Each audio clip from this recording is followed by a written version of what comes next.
नमस्कार विद्यार्थियों, आप सभी लोगों का स्वागत है स्वास्थ्य कॉमर्स क्लासेस में। ओके, तो ये इधर देखिए, मैं कॉमर्स के टॉप 100 एमसीक्यूज़ लेकर हाजिर हूँ जो कॉमर्स से संबंधित जो भी कॉम्पिटिशन्स एग्ज़ाम होंगे उन सब के लिए बहुत ही ज़्यादा बेनिफिशियल क्लासेस है। ओके, जो बच्चे देखिए एनटीए,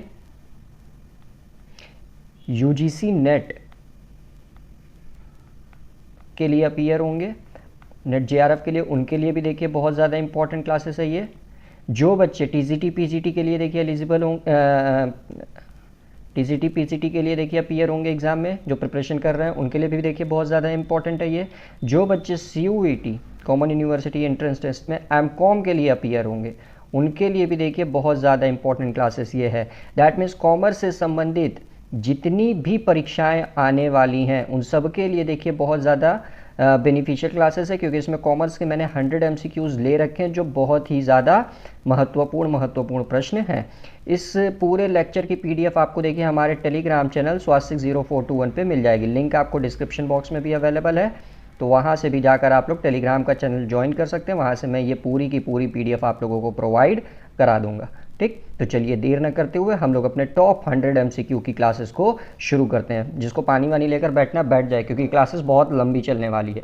इसीलिए जिसको जो काम निपटाना है काम निपटा कर तुरंत आकर बैठ जाए, ताकि ये क्लासेस को अच्छे से बिना किसी डिस्टर्बेंस के वो ज्वाइन कर सके और पूरा टॉप 100 एमसीक्यू से अपने कॉमर्स की तैयारी को और बेहतर बना सके। तो चलिए देर न करते हुए हम लोग अपने क्लासेस को शुरू करते हैं।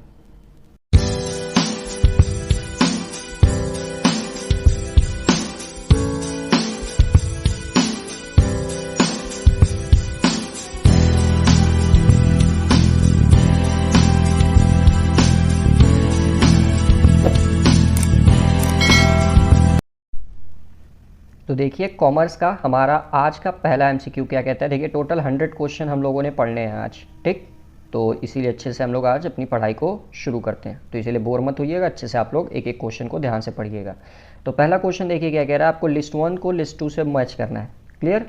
तो सबसे पहला measurement of income, recognisation of expenses, basis of realisation and identification of revenue. इसको देखिए मैच करना है। Occurs to the equity of owners, recognisation of revenue, matching revenue with expenses और अकाउंटिंग पीरियड। तो इस पार्ट को देखिए, इस पार्ट के साथ हमको क्या करना है, मैच करना है। क्लियर? तो चलिए देर ना करते हुए मैच करते हैं हम लोग। तो सबसे पहला देखिए मेजरमेंट कॉन्सेप्ट। तो मेजरमेंट कॉन्सेप्ट देखिए आपसे इससे चला जाएगा matching revenue with expenses. Okay, तो ये देखिए हो जाएगा पॉइंट 3।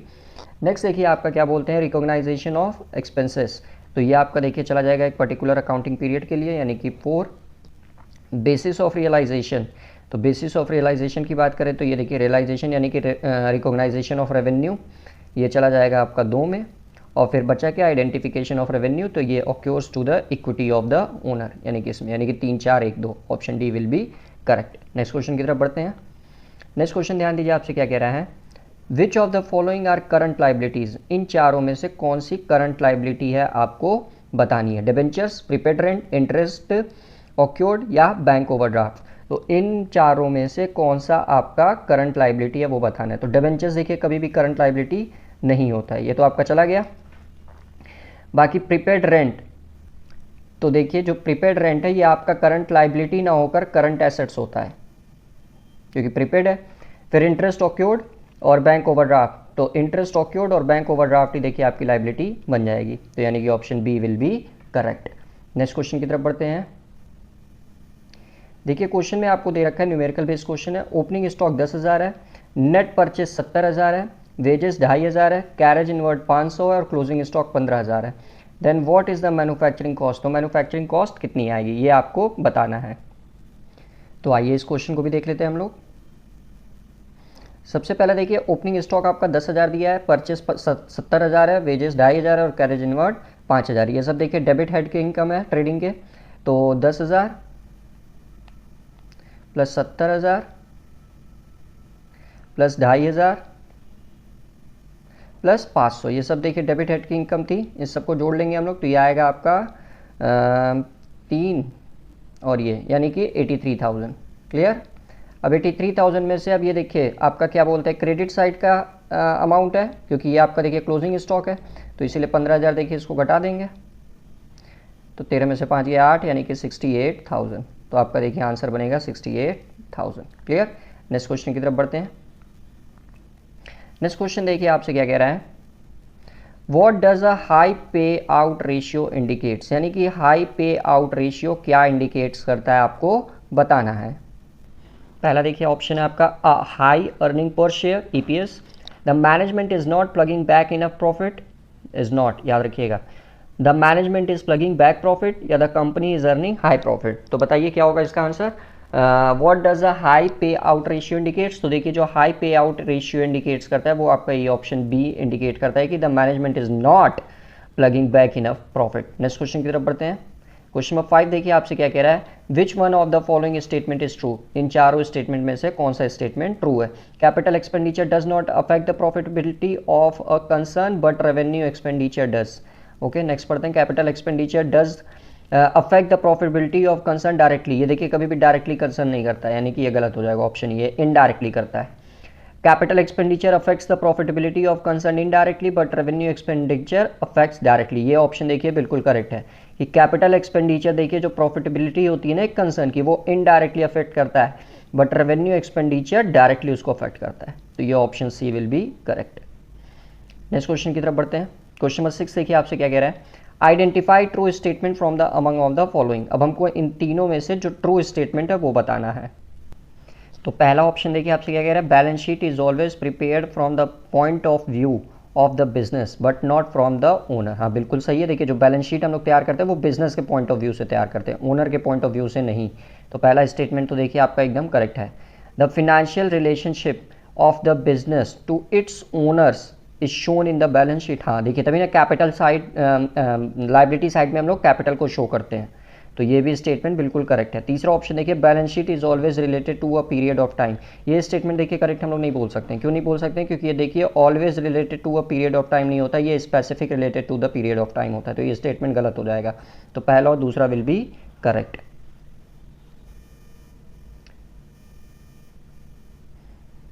तो ऑप्शन फर्स्ट एंड सेकंड देखिए करेक्ट हो जाएगा। नेक्स्ट क्वेश्चन की तरफ बढ़ते हैं। देखिए क्वेश्चन 7 क्या कह रहा है आपसे, एक्स एंड वाई पार्टनर्स हैं एक फॉर्म में जिनका रेशियो देखिए 2:1 है, यानी कि एक्स और वाई का देखिए जो प्रॉफिट शेयरिंग रेशियो दे दिया है वो 2:1 दे दिया है। जेड एक नया पार्टनर एडमिट हो रहा है जिसको 1/3 शेयर चाहिए प्रॉफिट का, so what will be the new profit sharing ratio of X Y and Z. तो आइए देख लेते हैं। तो देखिए जेड को 1/3 शेयर्स चाहिए, जेड को 1/3 शेयर चाहिए। क्लियर। तो हम लोग इस क्वेश्चन को लगाने का देखिए अप्रोच क्या होगा। सबसे पहले क्या करेंगे हम लोग, यहाँ पे मान लेंगे कि let the profit be 1,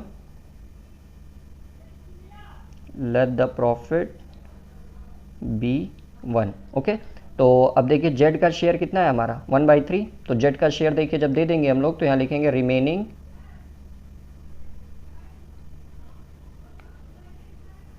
profit.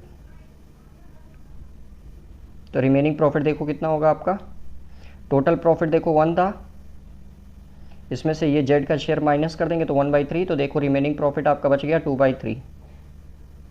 अब इसको एक्स और वाई में बांट देते हैं पहले, तो x shares x new profit share,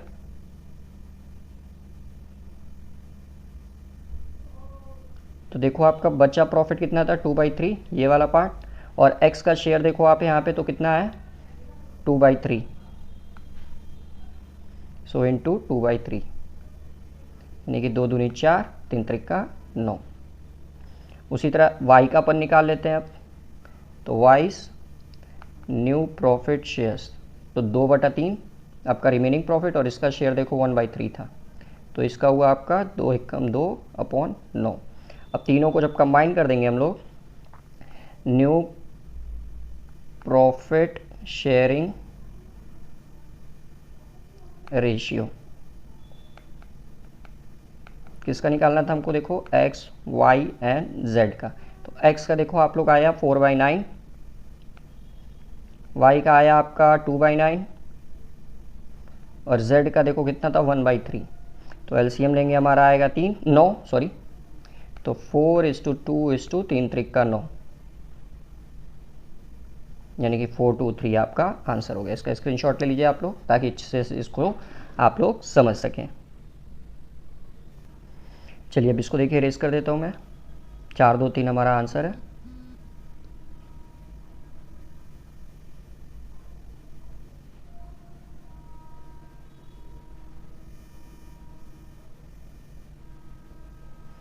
तो ये देखिए option C will be correct. Question number 8 देखिए अब आपसे क्या कह रहा है, which one of the following will not affect the working capital. इन चारों में से कौन सा ऐसा पॉइंट है जो वर्किंग कैपिटल को अफेक्ट नहीं करेगा। Realisation of cash from debtors, sale of plant and machinery in cash, issue of equity shares या रिडम्पशन ऑफ डिबेंचर्स। तो बताइए इसका आंसर क्या होगा। तो इसका आंसर देखिए बनेगा option A, realisation of cash from debtors. Question number 9 पढ़ते हैं। देखिए असर्शन और रीजन का क्वेश्चन है, तो ध्यान से पढ़िएगा। क्या कह रहा है आपसे, व्हेन अ कंपनी, देखिए असर्शन आपका क्या कह रहा है, when a company earns profit prior to its incorporation it is called capital profit. हाँ ये जी बिल्कुल सही है। देखिए जब वो पीरियड के लिए करता है तो आपका कैपिटल प्रॉफिट होता है। Capital profit can not be use for distribution as dividend to the share holder. ये भी ऑप्शन देखिए आपका करेक्ट है, क्योंकि कैपिटल प्रॉफिट कभी भी डिविडेंड देने के पर्पज से नहीं यूज़ किया जाता है, रेवेन्यू प्रॉफिट यूज़ किया जाता है। क्लियर। तो दोनों स्टेटमेंट देखिए आपका करेक्ट है, तो both A and R correct है। क्वेश्चन नंबर 10 देखिए अब आपसे क्या कह रहा है, reconstruction of a company takes place when, यानी कि रिकंस्ट्रक्शन कंपनी का पुनर्निर्माण कब होता है। The company is under capitalise. दूसरा कह रहा है आपसे, company has incurred heavy losses which must be written off. दूसरा ऑप्शन देखिए बिल्कुल करेक्ट है। The company is over capitalise. Over capitalise का मतलब देखिए क्या होता है कि when a company has more debts than its assets are worth, यानी कि आपकी देखिए डेप्थ जो है वो ज़्यादा है कंपेयर देन आपके एसेट्स तब। तो ये देखिए दूसरा ऑप्शन भी आपका करेक्ट है। तो यानी कि 2 और 3 विल बी करेक्ट, यानी कि ऑप्शन सी आपका करेक्ट बनेगा। क्लियर। नेक्स्ट क्वेश्चन की तरफ बढ़ते हैं। ये भी देखिए मैचिंग का क्वेश्चन है, तो ध्यान दीजिएगा। लिस्ट 1 को लिस्ट 2 के साथ देखिए हम लोगों को मैच कराना है। तो लिस्ट 1 में देखिए आपका क्या बोल रहा है, leverage ratio, liquidity ratio, turnover ratio और प्रॉफिटेबिलिटी रेशियो। और दूसरा देखिए इसमें क्या बोला है, short term solvency, earning capacity, relationship between depth and equity and efficiency of assets management. तो इसमें देखिए हमको क्या करना है, लिस्ट 1 को लिस्ट 2 के साथ मैच करा देना है। तो सबसे पहले देखिए लिवरेज रेशियो। लिवरेज रेशियो आपका क्या बताता है, देखिए relationship between depth and equity, तो इसका देखिए 3 हो जाएगा। नेक्स्ट आपका दिया देखिए लिक्विडिटी रेशियो। तो लिक्विडिटी रेशियो देखिए जो होता है ना वो शॉर्ट टर्म सॉल्वेंसी के लिए होता है, तो इसका ऑप्शन देखिए 1 हो जाएगा। फिर टर्नओवर रेशियो, तो टर्नओवर रेशियो देखिए आपका एफिशिएंसी बताता है, क्षमता ऑफ एसेट्स मैनेजमेंट। और फिर बचा प्रॉफिटेबिलिटी रेशियो, तो ये देखिए अर्निंग कैपेसिटी आपकी बताएगा, यानी कि इसका बनेगा 2। तो 3 1 4 2, option D will be correct. Next question की तरफ बढ़ते हैं हम लोग।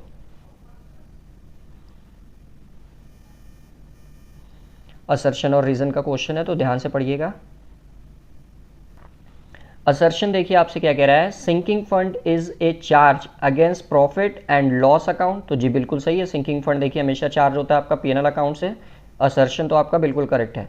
Sinking fund is created for repayment of a long term liability, ये भी देखिए करेक्ट है। जैसे हम लोग पढ़े होंगे आप लोग, डिवेंचर में भी सिंकिंग फंड बनाते हैं, डेप्रिसिएशन में भी सिंकिंग फंड अकाउंट बनता है। तो ये सब क्या होता है, लॉन्ग टर्म आपकी लाइबिलिटी जो होती है उसके रीपेमेंट के लिए बनाया जाता है। तो ऑप्शन ए, असर्शन और रीजन दोनों इसका करेक्ट है, यानी कि both A and R true. Next question की तरफ बढ़ते हैं। क्वेश्चन नंबर 13 देखिए आपसे क्या कह रहा है, गुडविल ऑफ अ कंपनी, इसको भी देखिए मैच कराना है। तो goodwill of a company, overdraft, preliminary expenses, premium on issue of share, सब इसको देखिए लिस्ट 2 के साथ मैच कराना है, यानी कि current liability, fixed assets, reserve and surplus and fixed TCS assets. Okay, तो चलिए लिस्ट 1 को लिस्ट 2 के साथ मैच करते हैं हम लोग। तो देखिए सबसे पहले गुडविल ऑफ अ कंपनी, तो ये सब जानते हैं कंपनी की फिक्स्ड एंड इनटेंजिबल एसेट्स होती है, तो ये इसमें दूसरा हो गया। ओवरड्राफ्ट देखिए आपका करंट लाइबिलिटी होता है, दैट मीन्स ये 1 हो गया। प्रीलिमिनरी एक्सपेंसेस देखिए आपका फिक्स्ड टीसीएस एसेट्स होता है, तो ये आपका 4 हो गया। और premium on issue of shares, तो ये देखिए रिजर्व एंड सरप्लस में हम लोग शो करते हैं, तो ये हो गया आपका 3। तो 2 1 4 3, option A will be correct. Okay, next question की तरफ बढ़ते हैं हम लोग।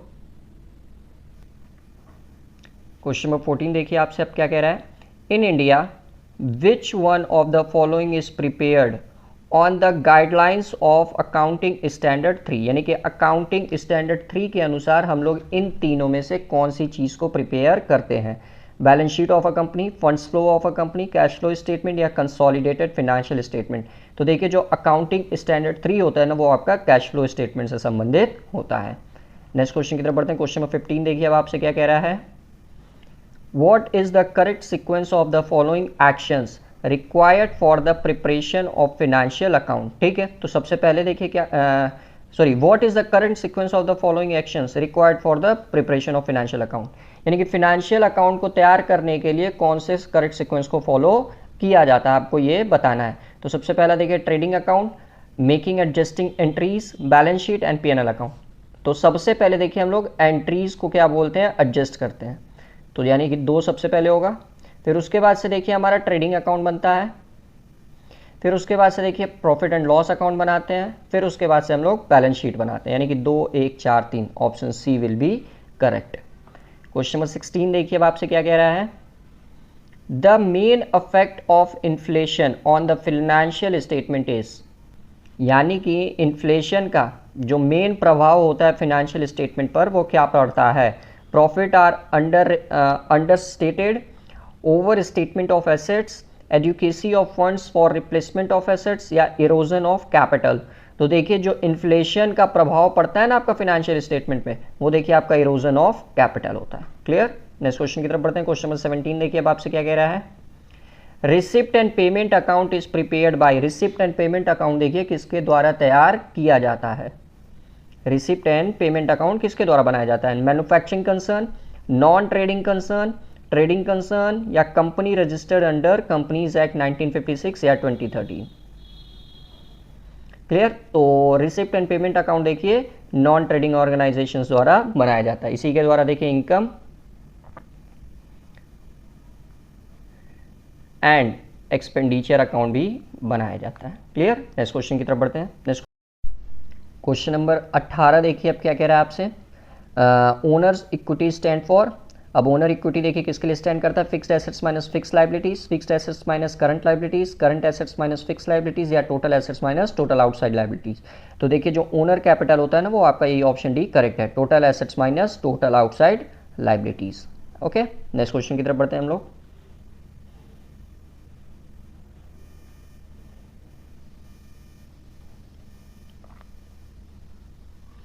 नेक्स्ट क्वेश्चन देखिए आपसे क्या कह रहा है, व्हेन द डेब्ट टर्नओवर रेशियो इज 4, तो what is the average collection period, यानी कि देखिए आपका डेब्ट टर्नओवर रेशियो 4 दे दिया है, डेब्ट टर्नओवर रेशियो 4 है, तो आपका एवरेज कलेक्शन पीरियड क्या होगा। ठीक, तो आइए देख लेते हैं हम लोग। तो इसका फॉर्मूला देखिए हम लोग लगा देते हैं यहाँ पे, average collection period is equal to, तो देखिए 3 एक्चुअली यूज़ होता है, एक ईयर के लिए भी यूज़ होता है, एक मंथ्स के लिए भी यूज़ होता है और एक डे के लिए यूज़ होता है। तो ईयर के लिए बोलेगा तो 2 3 4 ऐसे ईयर में कन्वर्ट करके लेंगे, मंथ्स में बोलेगा तो देखिए 12 मंथ लेकर करेंगे हम लोग, क्योंकि क्वेश्चन में देखिए हमारा जो आंसर दे रखा है वो सब मंथ्स में दे रखा है, दिख रहा है ना आपको, तो इसलिए यहाँ 12 मंथ्स कंसिडर करेंगे, नहीं तो डे में होता है तो 365 डेज लेके करते हैं, अपॉन एवरेज, अपॉन आपका होता है डेब्ट टर्नओवर रेशियो।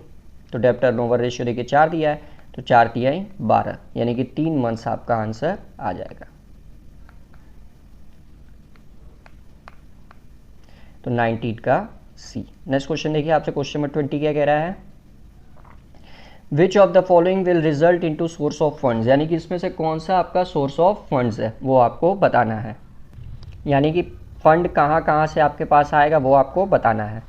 तो इंक्रीज इन करंट एसेट्स, तो देखिए जब भी करंट एसेट्स इंक्रीज करता है दैट मीन्स हम एसेट्स खरीदेंगे, तो एसेट्स जब भी खरीदेंगे तो हमारे पास फंड्स आएगा नहीं, फंड्स जाएगा, तो ये तो गलत हो गया, सोर्स ऑफ फंड्स की जगह ये एप्लीकेशन ऑफ फंड्स हो जाएगा। डिक्रीज इन करंट एसेट्स, यानी कि देखिए हम अपने एसेट्स को क्या कर रहा है, बेच रहे हैं तभी डिक्रीज हो रहा है, तो यानी कि हमारा देखिए फंड्स बढ़ेगा, पैसा आएगा, तो ये ऑप्शन बिल्कुल करेक्ट है। इंक्रीज इन करंट लाइबिलिटी, यानी कि देखिए करंट लाइबिलिटी हमारी बढ़ रही है, यानी कि कर्जा हम लोग ले रहे हैं, सिंपल सी चीज़ है, कर्जा लेंगे तो भी पैसा आएगा मेरे पास, तो ये भी देखिए सोर्स ऑफ फंड है। डिक्रीज इन करंट लाइबिलिटी, यानी कि देखिए हम अपने करंट लाइबिलिटी का भुगतान कर रहे हैं, तो हाँ तभी कम हो रहा है, वो कम हो रहा है इसीलिए हमारा पैसा देखिए जाएगा, तो ये भी रॉन्ग हो जाएगा, यानी कि 2 और 3 आपका करेक्ट हो जाएगा, option B will be correct. Next question देखिए आपसे क्या कह रहा है, question number 21, in marginal costing contribution is equal to, जो कॉन्ट्रीब्यूशन का फॉर्मूला होता है वो क्या होता है आपको बताना है। ब्रेक इवन पॉइंट का है आपका ये चैप्टर, तो बताइए मार्जिनल कॉस्टिंग का मार्जिनल कॉस्टिंग में कंट्रीब्यूशन का जो फॉर्मूला होता है वो क्या बनता है। Clear. Sales minus fix cost, sales minus variable cost, sales minus profit, या sales minus variable cost plus fix cost. तो देखिए जो कंट्रीब्यूशन का फॉर्मूला होता है वो होता है सेल्स माइनस वेरिएबल कॉस्ट, यानी कि option B will be correct. Go to the next question, the funds available with a company after paying claims including tax and dividend is called, यानी कि वह फंड जो कंपनी के पास बचता है after paying tax and dividend, तो उस fund को क्या कहा जाता है? क्लियर, यानी कि वह पैसा आपका जो टैक्स और डिविडेंड दोनों पे करने के बाद बचेगा, उस फंड्स को हम लोग क्या कहेंगे? Net profit, net operating profit, capital profit या रिटेन्ड अर्निंग्स। तो देखिए, जो टैक्स और डिविडेंड पे करने के बाद जो आपका फंड्स बचता है, उस फंड को हम लोग रिटेन्ड अर्निंग कहते हैं। ओके, नेक्स्ट क्वेश्चन की तरफ बात बढ़ते हैं।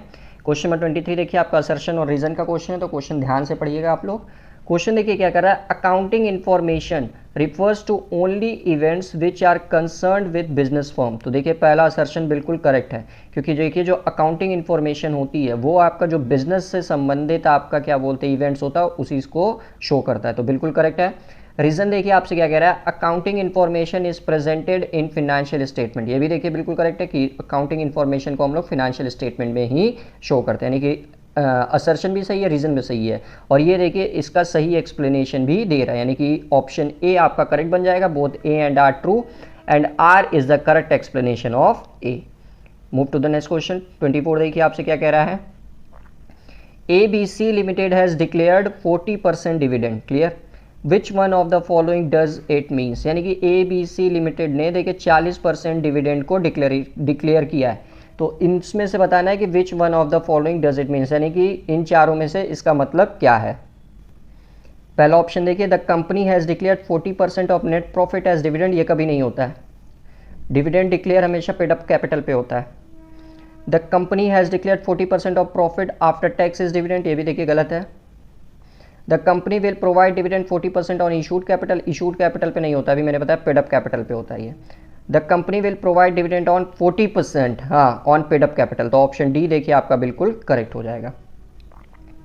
क्वेश्चन नंबर 25 देखिए आपसे क्या कह रहा है, the main objective of accounting standard is, यानी कि अकाउंटिंग स्टैंडर्ड्स का मेन ऑब्जेक्टिव क्या होता है वो आपको बताना है। तो ऑप्शन देखते हैं हम लोग। सबसे पहले देखिए बोला, to prepare the accounting reports which is easily understood by common man, to comply with the legal formalities, to harmonize the diversified accounting practices, and next to comply with the requirement of the international accounting standard। तो देखिए जो accounting standards का main objective होता है ना, तो देखिए जो डाइवर्सिफाइड अकाउंटिंग प्रैक्टिसेस होती है ना, इसी को हार्मोनाइज करना होता है, तो यानी कि option C will be correct. ये भी देखिए असर्शन और रीजन का क्वेश्चन है, तो ध्यान से पढ़िएगा। स्टेटमेंट 1 देखिए पहले क्या कह रहा है आपसे, activity ratio shows where the company is going, जी बिल्कुल पहला स्टेटमेंट देखिए करेक्ट है। स्टेटमेंट 2 देखिए आपसे क्या कह रहा है, balance sheet ratio show how the company stand, ये भी देखिए करेक्ट है, यानी कि स्टेटमेंट 2 और स्टेटमेंट 1 और स्टेटमेंट 2 दोनों करेक्ट है, तो option A will be correct. Move to the next question.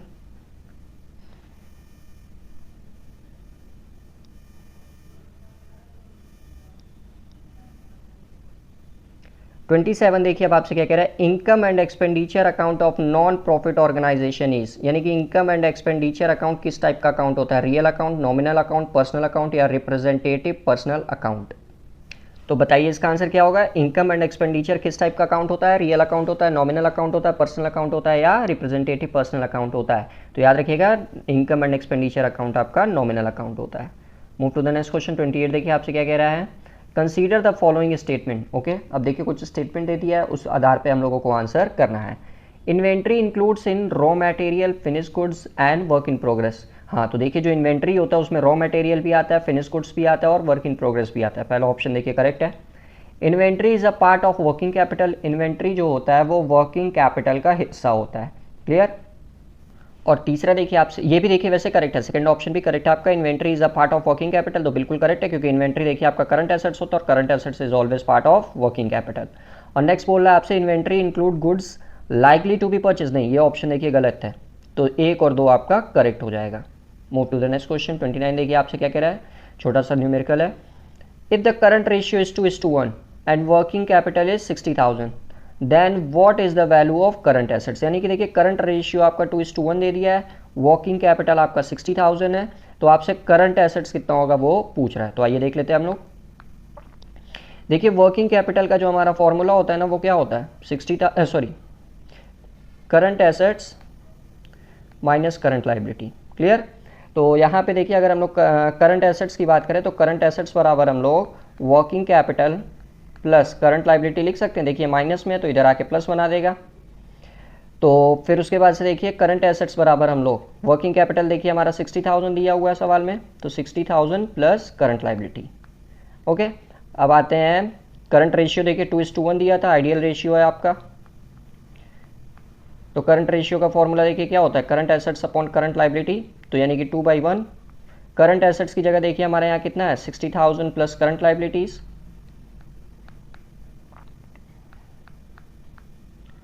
Upon current liabilities. अब यहाँ पे देखिए क्रॉस मल्टीप्लिकेशन करेंगे, इसका मल्टीप्लाई इधर और इसका मल्टीप्लाई इधर। तो ये देखिए 2 का जब करंट लाइबिलिटी से करेंगे तो 2 करंट लाइबिलिटीज, और 1 का देखिए किसी भी नंबर में मल्टीप्लाई करते हैं तो कोई भी प्रभाव नहीं पड़ता है, यानी कि 60,000 प्लस करंट लाइबिलिटी। अब करंट लाइबिलिटी देखिए प्लस में इधर आएगा तो ये माइनस बना देगा, तो 2 current liability minus current liability बराबर 60,000, यानी कि करंट लाइबिलिटी देखिए आपका आ गया 60,000। करंट लाइबिलिटी आपको देखिए पता चल गया। अब हम लोग करंट एसेट्स निकाल लेते हैं। तो करंट एसेट्स बराबर देखिए क्या था, ये देखिए आपका आया करंट लाइबिलिटी 60,000। तो अब करंट एसेट्स बराबर देखिए आपका यहाँ क्या था, 60,000 प्लस करंट लाइबिलिटी, और करंट लाइबिलिटी देखिए अभी हमारा आया है 60,000 ही, तो 60,000 और जोड़ देते हैं, तो यानी कि टोटल देखिए आ गया हमारा 1,20,000। ओके, तो करंट एसेट्स देखिए आ गया हमारा 1,20,000, यानी कि 29 का सी। ओके, नेक्स्ट क्वेश्चन की तरफ बढ़ते हैं। नेक्स्ट क्वेश्चन भी देखिए मैचिंग का है, इसका आप लोग एक सेकंड वो ले लीजिए स्क्रीनशॉट।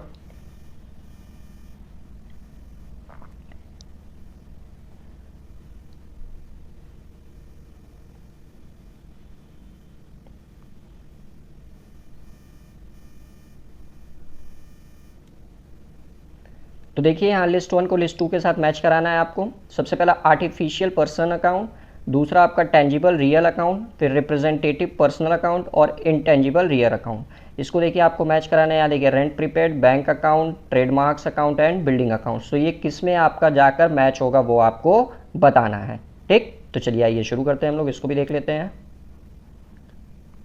तो सबसे पहले देखिए आर्टिफिशियल पर्सनल अकाउंट, तो ये देखिए आपका बैंक का खाता बन जाएगा, ये दूसरा हो जाएगा। फिर देखिए टेंजिबल रियल अकाउंट, तो रियल टेंजिबल एसेट्स देखिए हमको यहाँ बिल्डिंग दिख रहा है और एसेट्स ही है आपका, तो रियल अकाउंट ही होगा, तो ये देखिए 4 हो गया।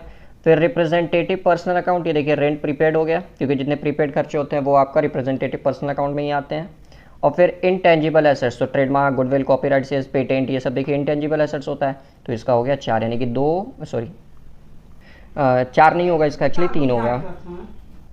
तो 2, 4, 1, 3, यानी कि option B will be correct. Okay, next question की तरफ बढ़ते हैं हम लोग। बोला ग्रॉस ब्लॉक मीन्स, यानी कि ग्रॉस ब्लॉक का मतलब क्या होता है, आपको ये बताना है। ग्रॉस ब्लॉक का मतलब क्या होता है, the total capital value of the firm, the block and buildings of the firm, the written down value of total fixed assets, या to original cost of total fixed assets. तो gross block का मतलब क्या होता है वो आपको बताना है। तो देखिए जो ग्रॉस ब्लॉक का मतलब होता है वो होता है आपका the original cost of total fixed assets. Okay, ये होता है आपका ग्रॉस ब्लॉक का अर्थात।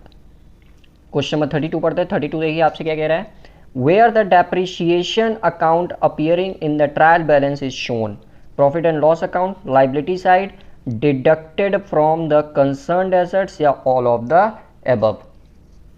तो बताइए डेप्रिशिएशन अकाउंट जो अपीयर होगा आपका ट्रायल बैलेंस में वो कहाँ शो होगा, पीएनएल अकाउंट में, लाइबिलिटी साइड, या deducted from the concern assets, या ऑल ऑफ द अबव। तो ये देखिए आपको पता होगा जो डेप्रिशिएशन अकाउंट होता है वो पीएनएल अकाउंट में डेबिट होता है, तो ए आपका करेक्ट हो जाएगा।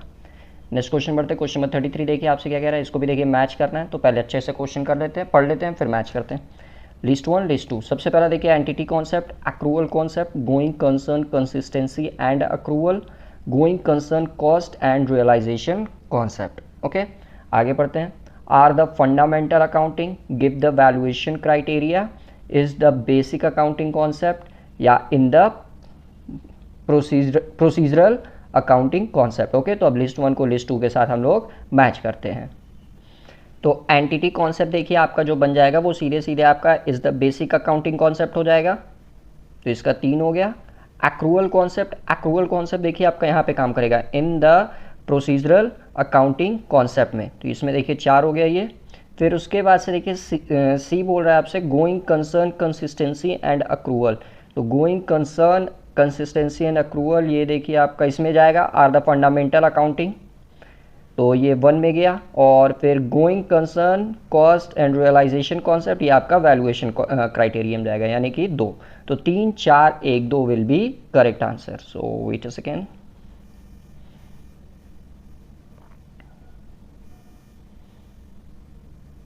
तो ऑप्शन बी देखिए आपका करेक्ट हो जाएगा। नेक्स्ट क्वेश्चन की तरफ बढ़ते हैं हम लोग। क्वेश्चन नंबर 34 अब देखिए क्या कह रहा है। फीफो यानी कि first in first out method is advisable during a period of prices. Okay, यानी कि फीफो मेथड कब एडवाइजेबल किया जाता है, कब एडवाइज किया जाता है इसका करने का, जब आपका प्राइस देखिए क्या होता है, राइज करता है यानी कि बढ़ता है, फॉलिंग यानी कि गिरता है, कांस्टेंट यानी कि स्थिर रहता है, फ्लक्चुएटिंग यानी कि घटता बढ़ता रहता है।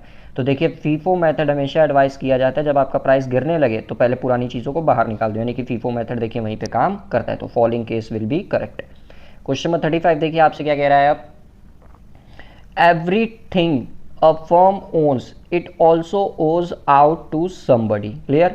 This coincidence is example by the dash concept. यानी कि देखिए everything a firm owns, यानी कि जो जिस चीज़ की फर्म मालिक होती है, it also owes out somebody. Clear? वह देखिए किसी और द्वारा भी उसका मालिकाना हक होता है। तो देखिए 2 लोग आ गए यहाँ पे, दिख रहा है ना आपको, 2 पार्टीज यहाँ इन्वॉल्व हो चुकी है। तो ये कोइंसिडेंट जो होता है वो is explained by the which concept, dual aspect, prudence, money measure या रेवेन्यू रिकॉग्नाइजेशन। तो देखिए 2 पार्टी आ गई है, यानी कि डुअल एस्पेक्ट कॉन्सेप्ट यहाँ पे काम करेगा। क्वेश्चन नंबर 36 देखिए अब आपसे क्या कह रहा है। Arrange the following in chronological order about assets as per liquidity order, यानी कि एसेट्स को उनके लिक्विडिटी ऑर्डर के हिसाब से क्रोनोलॉजिकल ऑर्डर में, यानी कि जो सबसे पहले होगा उसको पहले, उसके बाद ऐसे कर करके आपको क्या बोलते हैं अरेंज करना है। तो लिक्विडिटी ऑर्डर के एसेट्स के हिसाब से लिक्विडिटी क्या होता है आप सब जानते होंगे, जिसको कैश में तुरंत कन्वर्ट किया जा सके। तो सबसे पहले तो देखिए आपका हो जाएगा खुद ही कैश, क्योंकि कैश देखिए आपका तुरंत कैश में कन्वर्ट हो जाए, मतलब ये तो ऑलरेडी कैश में ही होता है। फिर उसके बाद से देखिए आपका स्टॉक, जैसे सामान बिकेगा तुरंत आपके पास पैसे आ जाएंगे, तो 3 4 ठीक। फिर उसके बाद से देखिए आपको पैसा मिलता है आपके डेटर से, क्योंकि करंट एसेट्स है। फिर बिल्डिंग, यानी कि 3 4 1 2, option B will be correct.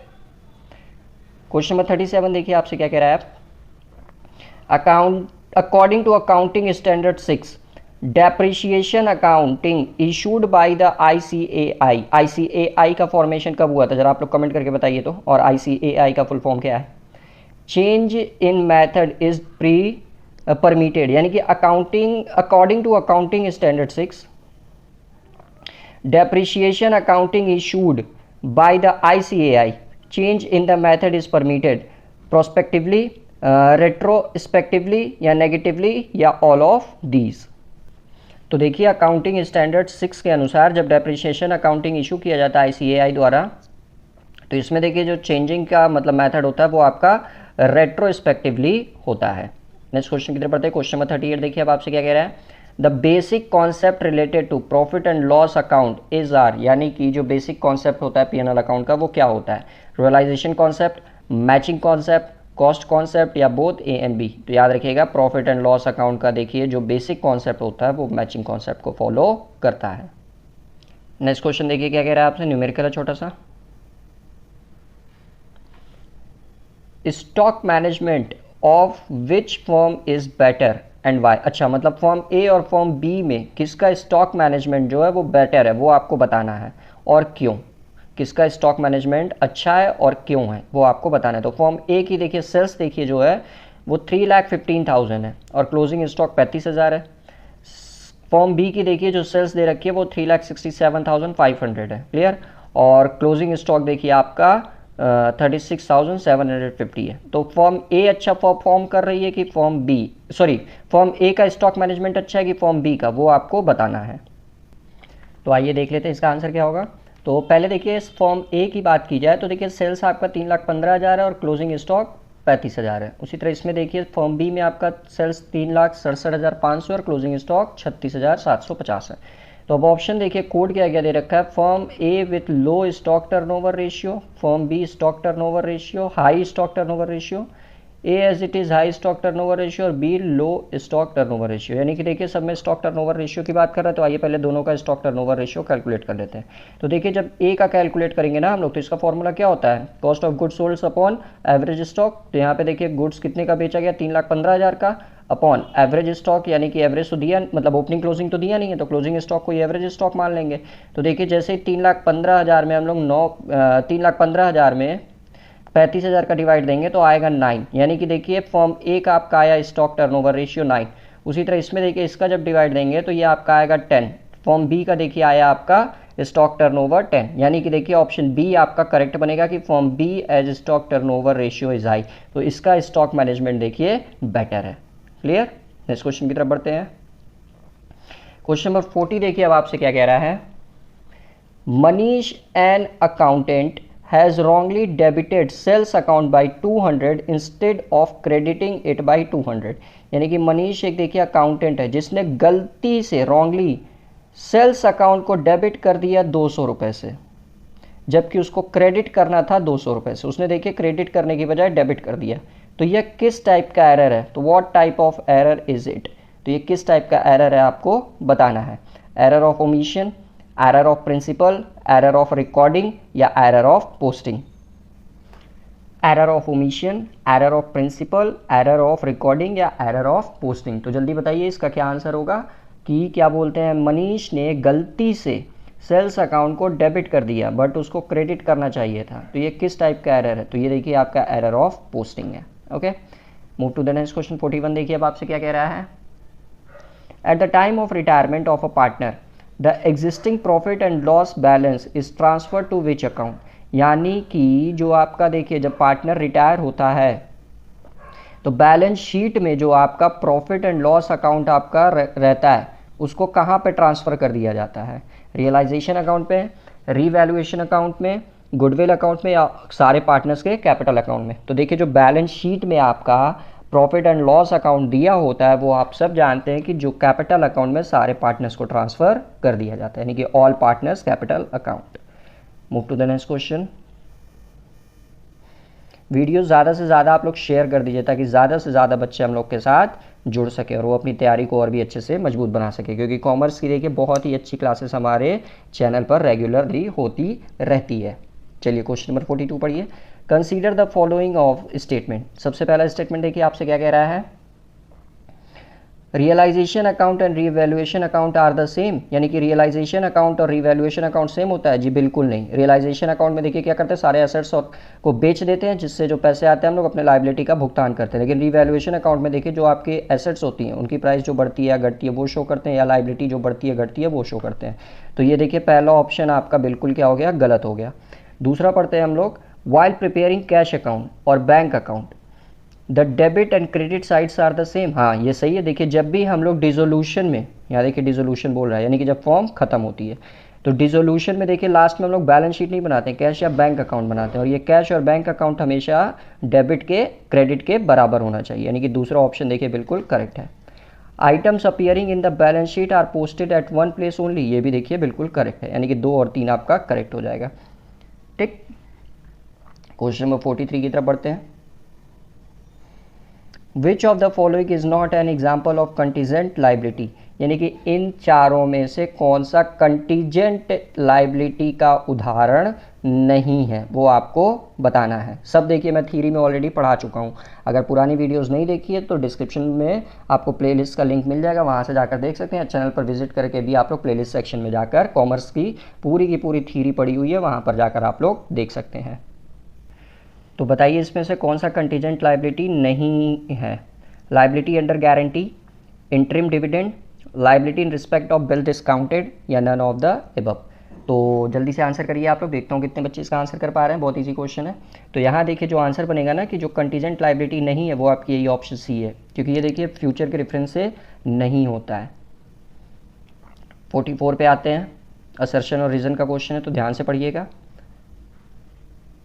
Assertion देखिए कह रहा है in amalgamation in the nature of a purchase one company acquires the business of another company, यानी कि एक कंपनी दूसरे कंपनी के बिजनेस को एक्वायर कर लेती है, तो बिल्कुल करेक्ट है आपका।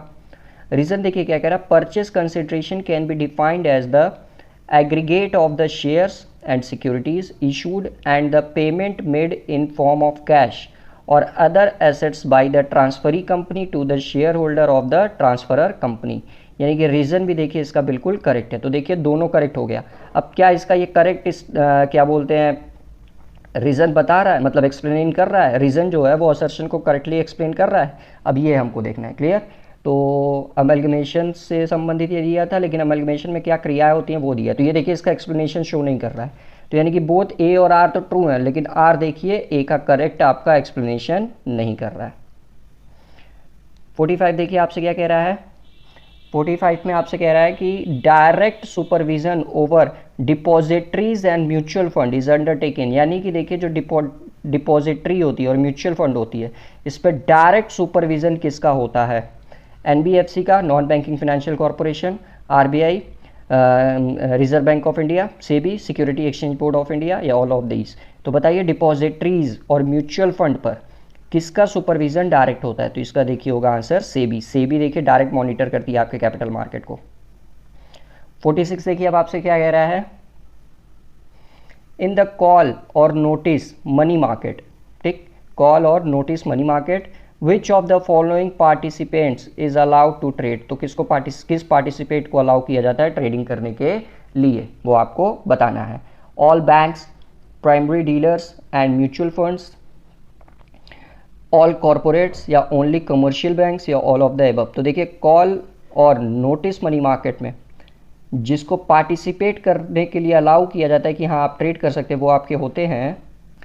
तो इसका आंसर देखिए आपका करेक्टली ए बन जाएगा, all banks, primary dealers and mutual funds. ये भी देखिए असर्शन और रीजन का क्वेश्चन है। What satisfying power of a commodity is called its unity, sorry what नहीं है, want satisfying power of a commodity is called its utility.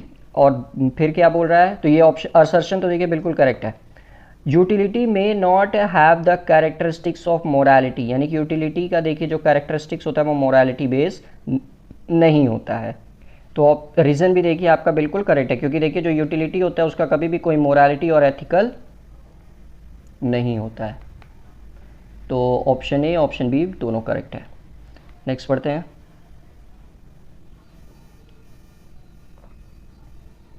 Question number 48 देखिए अब आपसे क्या कह रहा है। लिस्ट 1 को लिस्ट 2 के साथ मैच करिए। क्लियर? तो आइए देखते हैं, इसको भी मैच करते हैं हम लोग। सबसे पहला आपका contraction of demand, decrease in demand, increase in demand और एक्सपेंशन ऑफ डिमांड। क्लियर? अब इसमें पढ़ते हैं। Non price change effect, demand curve remains the same, price change effect, या शिफ्ट द डिमांड कर्व। ये आपको मैच करना है लिस्ट 1 को लिस्ट 2 के साथ। ठीक, तो सबसे पहला देखिए आपका contract action of demand, contraction of demand. तो ये देखिए आपका प्राइस चेंज इफेक्ट से मैच होगा, यानी कि 3। फिर देखिए डिक्रीज इन डिमांड, डिमांड आपकी घट रही है, तो यानी कि प्राइस पे कोई भी इफेक्ट नहीं पड़ रहा है। इंक्रीज इन डिमांड, तो इंक्रीज इन डिमांड की जब बात करेंगे तो देखिए डिमांड ग्राफ आपका शिफ्ट होता है उस केसेस में। और फिर आपका क्या बोलते हैं, एक्सपेंशन ऑफ डिमांड की बात करेंगे तो आपका demand curve remains the same, यानी कि 2। तो 3 1 4 2, option A will be correct. Next question की तरफ बढ़ते हैं। 49 देखिए आपसे क्या कह रहा है। असर्शन और रीजन ये भी है। As the proportion of one variable factor in a combination with fixed factor is increased. Clear? आगे बढ़ते हैं। After a point the marginal product of the factor will diminish, यानी कि as the proportion of one variable factor in a combination with fixed factor is increase. हाँ ये तो सही है। After a point the marginal product of the factor will diminish, हाँ यानी कि देखिए असर्शन बिल्कुल करेक्ट है आपका। रीजन देखिए क्या कह रहा है इसका, beyond the level of optimum combination of inputs leads to this. Beyond the level of optimum combination of input leads to this, यानी कि रीजन भी देखिए बिल्कुल करेक्ट है। यानी कि इसका देखिए जो कोड बनेगा वो क्या बनेगा, are is appropriate reason of a, यानी कि यही देखिए आपका करेक्ट हो जाएगा। नेक्स्ट बढ़ते हैं। 50 देखिए आपसे क्या कह रहा है। मैच द फॉलोइंग, लिस्ट 1 को लिस्ट 2 के साथ। Indifference curve, demand curve, perfect competition या प्राइस लीडरशिप। और इसमें आपका देखिए क्या दे रहा है, slopes downwards to the right, P is equal to AR, MR is equal to D, oligopoly और कॉन्वेक्स टू द ओरिजिन। तो यहाँ देखिए slope downwards to the right, ये देखिए डिमांड कर्व ऐसा करता है, समझ रहे हैं ना आप लोग। तो बी का एक देखिए किस पे दिख रहा है, सिर्फ सी में दिख रहा है, यानी कि यही ऑप्शन देखिए आपका करेक्ट बन जाएगा, यानी कि इसमें 4, इसमें 2 और इसमें 3। देखिए एक ऑप्शन से ही हम लोगों ने पूरा ऑप्शन क्या बोलते हैं आंसर बना लिया। इंडिफरेंस कर्व आपका देखिए कॉन्वेक्स टू द ओरिजिन हो जाएगा, डिमांड कर्व अभी हम लोग देखिए slope downwards to the right. Perfect competition देखिए आपका कब होगा, जब प्राइस आपका बराबर हो जाएगा क्या बोलते हैं, average revenue is equal to marginal revenue is equal to demand. और प्राइस लीडरशिप देखिए ओलिगोपोली में होती है। नेक्स्ट क्वेश्चन पढ़ते हैं। क्वेश्चन नंबर 51 देखिए आपसे क्या कह रहा है, price, marginal revenue and elasticity are related to each other when elasticity is equal to 1 then, यानी कि प्राइस, मार्जिनल रेवेन्यू और इलास्टिसिटी एक साथ देखिए रिलेट कर रहे हैं ईच अदर। जब आपका इलास्टिसिटी 1 हो जा रहा है तब आपका क्या होगा, मार्जिनल रेवेन्यू 0 के बराबर होगा, मार्जिनल रेवेन्यू 0 से ज़्यादा होगा, सॉरी पहला है मार्जिनल रेवेन्यू 0 से बड़ा होगा, दूसरा आपका मार्जिनल रेवेन्यू 0 से छोटा होगा, या मार्जिनल रेवेन्यू 0 के बराबर होगा, या मार्जिनल रेवेन्यू 1 होगा। तो यहाँ देखिए तीनों क्या हो जा रहे हैं, एक दूसरे के साथ रिलेट कर जा रहे हैं, तो इसीलिए यहाँ मार्जिनल रेवेन्यू क्या हो जाएगा, 0 हो जाएगा। नेक्स्ट क्वेश्चन देखिए आपसे क्या कह रहा है 52, consider the following statical test. Okay, आइए statical F test, T test, Z test या काई स्क्वायर टेस्ट। तो विच और दीज आर पैरामेट्रिक टेस्ट, तो इसमें से कौन सा पैरामेट्रिक टेस्ट है वो आपको बताना है। F test, Z test, T test और काई स्क्वायर टेस्ट में कौन सा पैरामेट्रिक टेस्ट है वो आपको बताना है।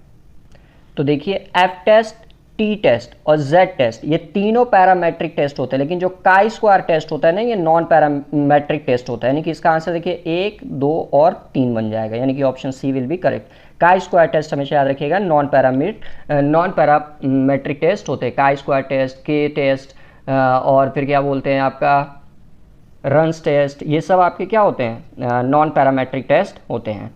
53 देखिए अब आपसे क्या कह रहा है, the difference between sample statics and it's corresponding population parameter is, यानी कि वह डिफरेंस आपको बताना है, अंतर बताना है, किसके बीच का अंतर बताना है, सैंपल स्टैटिक्स और कोरोस्पॉन्डिंग पॉपुलेशन के पैरामीटर के बीच का डिफरेंस जो होता है उसको क्या कहा जाता है, sampling error, measurement error, coverage error या non responses error.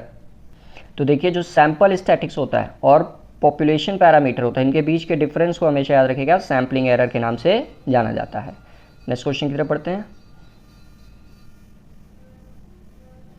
Question number 54 अब देखिए आपसे क्या कह रहा है, which of the following are the features of pure competition, यानी कि प्योर कॉम्पिटिशन पूर्ण प्रतियोगिता का कौन कौन सा इसमें फीचर है वो आपको बताना है। तो large number of buyers and sellers, बिल्कुल करेक्ट, परफेक्ट कॉम्पिटिशन्स में हमेशा large number of buyers and sellers होते हैं। Freedom of entry and exits, ये भी देखिए करेक्ट है। परफेक्ट होमोजेनिटी, ये भी करेक्ट है। और मोबिलिटी ऑफ रिसोर्सेस, ये देखिए गलत है, mobility of resources perfect pure competitions का हिस्सा नहीं होता, यानी कि 1, 2, 3 विल बी करेक्ट। 55 देखिए, होमोजेनिटी का मतलब है कि एक समान, मतलब एक टाइप के प्रोडक्ट का खरीद और बेच होता है। 55 देखिए आपसे क्या कह रहा है, आर्क इलास्टिसिटी का फॉर्मूला क्या होता है वो आपको बताना है। तो देखिए जो आर्क इलास्टिसिटी का देखिए जो फॉर्मूला होता है वो होता है आपका change in price upon original price plus new price after change, यानी कि 55 का डी आपका करेक्ट बनेगा। Move to the next question. 56 देखिए आपसे क्या कह रहा है, what is the fundamental premises of economics, यानी कि इकोनॉमिक्स का फंडामेंटल प्रीमाइस क्या होता है।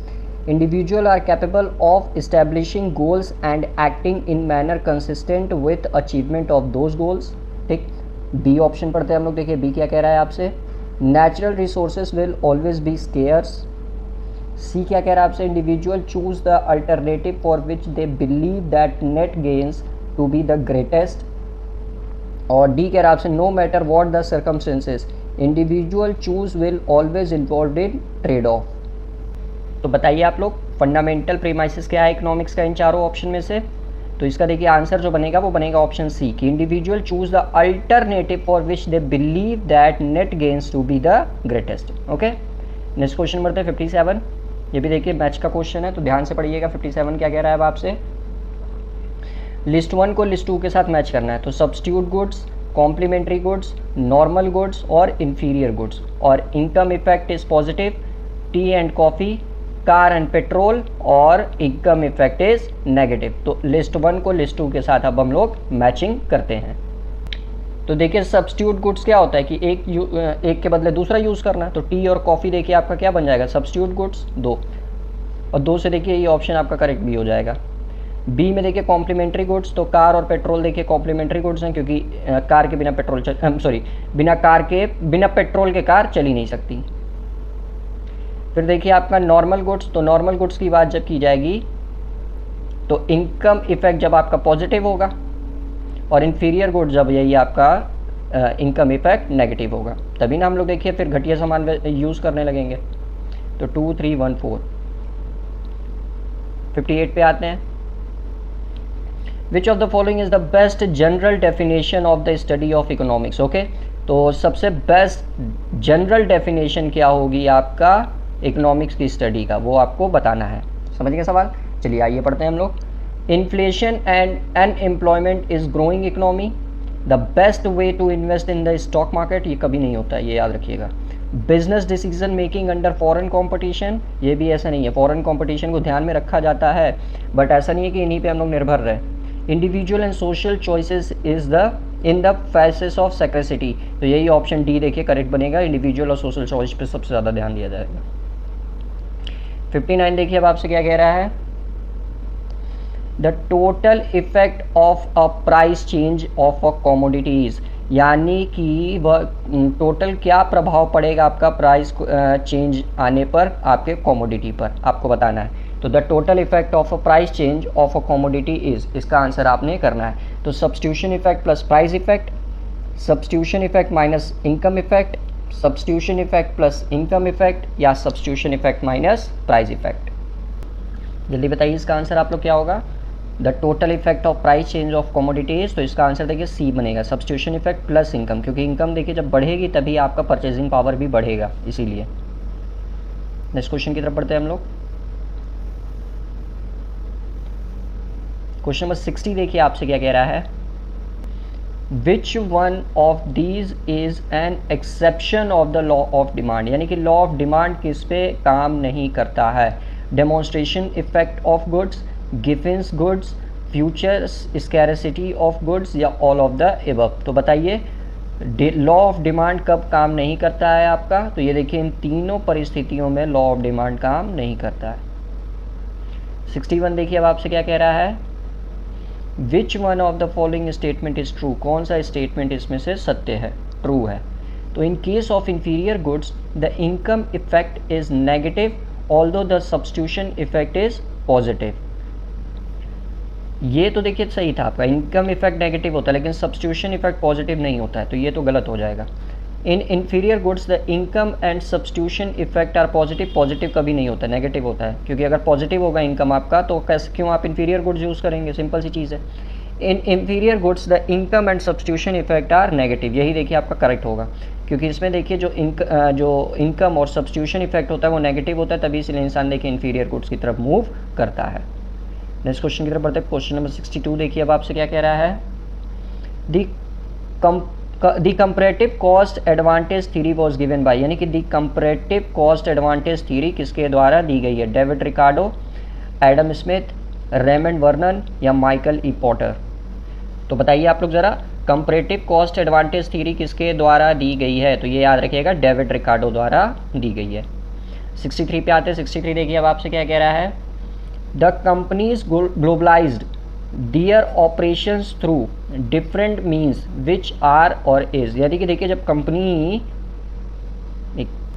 यानी कि देखिए जो आपका क्वेश्चन कह रहा था जी, the company globalise their operations, जो कंपनी अपने क्रियाओं को देखिए क्या करती है, ग्लोबलाइज करती है, वो उसका माध्यम आपसे पूछ रहा है, एक्सपोर्ट करके डायरेक्टली, लाइसेंसिंग और फ्रेंचाइजिंग के माध्यम से, जॉइंट वेंचर के माध्यम से, ऑल ऑफ दीज। तो एक कंपनी अपने काम को, अपने ऑपरेशंस को किस किस माध्यम से ग्लोबलाइज कर सकती है, मतलब ग्लोबलाइजेशन का मतलब इंटरनेशनली ले जा सकती है। तो देखिए तीनों माध्यम से, या तो डायरेक्ट एक्सपोर्ट करे, या लाइसेंसिंग और फ्रेंचाइजी की व्यवस्था करे, या जॉइंट वेंचर, इन तीनों के माध्यम से देखिए कंपनी अपने क्रियाओं को ग्लोबलाइज कर सकती है। तो option D will be correct. Next पढ़ते हैं क्वेश्चन नंबर 64। देखिए अब आपसे क्या कह रहा है, द कंपोनेंट्स ऑफ WTOR यानी कि वर्ल्ड ट्रेड ऑर्गेनाइजेशन के कंपोनेंट के बारे में आपको बताना है। तो ministerial conference, dispute settlement body, director general या ऑल ऑफ द एबव। तो बताइए इसका आंसर क्या होगा कि WTO के कौन कौन से कंपोनेंट होते हैं। तो देखिए जो WTO के कंपोनेंट होते हैं ना, वो ये चारों के चारों होते हैं, मिनिस्ट्रियल कॉन्फ्रेंस भी, डिस्प्यूट सेटलमेंट बॉडी भी और डायरेक्टर जनरल भी।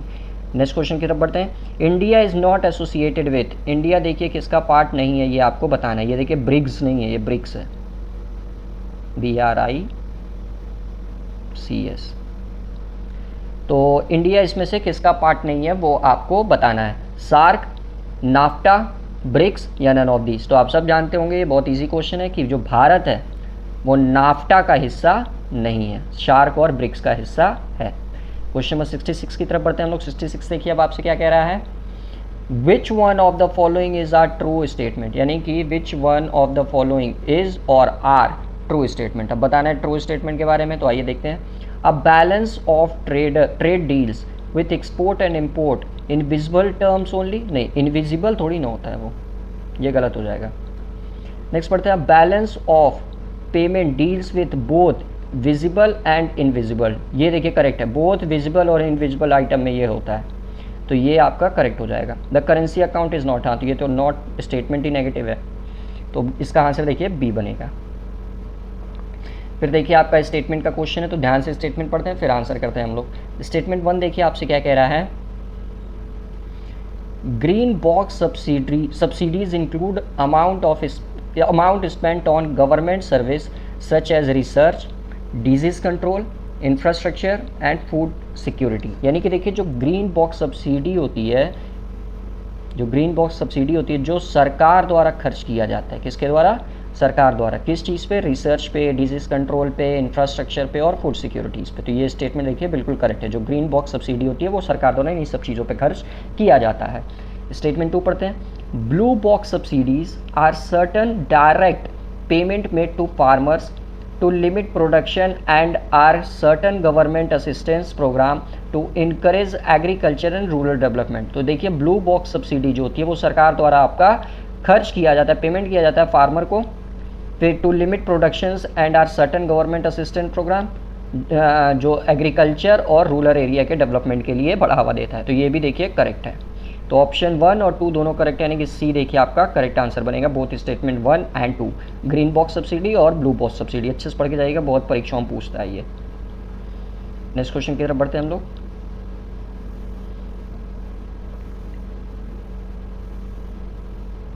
क्वेश्चन नंबर 68 देखिए अब आपसे क्या कह रहा है, ध्यान दीजिएगा जरा, कि the area which lies under the demand curve for a given goods measure, okay, यानी कि वह क्षेत्र जिसमें आपका डिमांड कर्व गुड्स को मीज़र करने में होता है वो बताना है आपका। Marginal utility, marginal cost, marginal profit या टोटल यूटिलिटी। तो देखिए डिमांड कर्व और किसके मीज़र की बात कर रहा है, गुड्स मीज़र की। तो ये देखिए हमेशा याद रखिएगा क्या बोलते हैं, टोटल यूटिलिटी। नेक्स्ट क्वेश्चन की तरफ बढ़ते हैं। क्वेश्चन नंबर 69 देखिए अब आपसे क्या कह रहा है, as a consumer increases his consumption of a commodity, यानी कि कंज्यूमर जो है अपने देखा कमोडिटी का जो कंजम्पशन है उसको बढ़ा रहा है। The total utility he derive from its consumption increases, तो उसकी देखिए जो टोटल यूटिलिटी है वो उसके कंजम्पशन से क्या हो रही है, इंक्रीज हो रही है, बट एट डिमिनिशिंग रेट, लेकिन एक घटते हुए रेट से। तो दिस इज व्हाट, तो ये क्या है आपका, statement of fact, an economy law, hypothesis या नन ऑफ दीज। तो बताइए जल्दी इसका आंसर आप लोग का क्या होगा, कि as a consumer increases consumption of commodity, the total utility derives from its consumption increases but diminishing rate, घटते हुए रेट से। तो ये क्या है आपका, एक स्टेटमेंट ऑफ फैक्ट है, एक इकोनॉमिक लॉ, एक हाइपोथेसिस या नन ऑफ द एबव। तो ये सब जान रहे हैं, एक इकोनॉमिक लॉ है जिसका नाम है आपका लॉ ऑफ डिमिनिशिंग।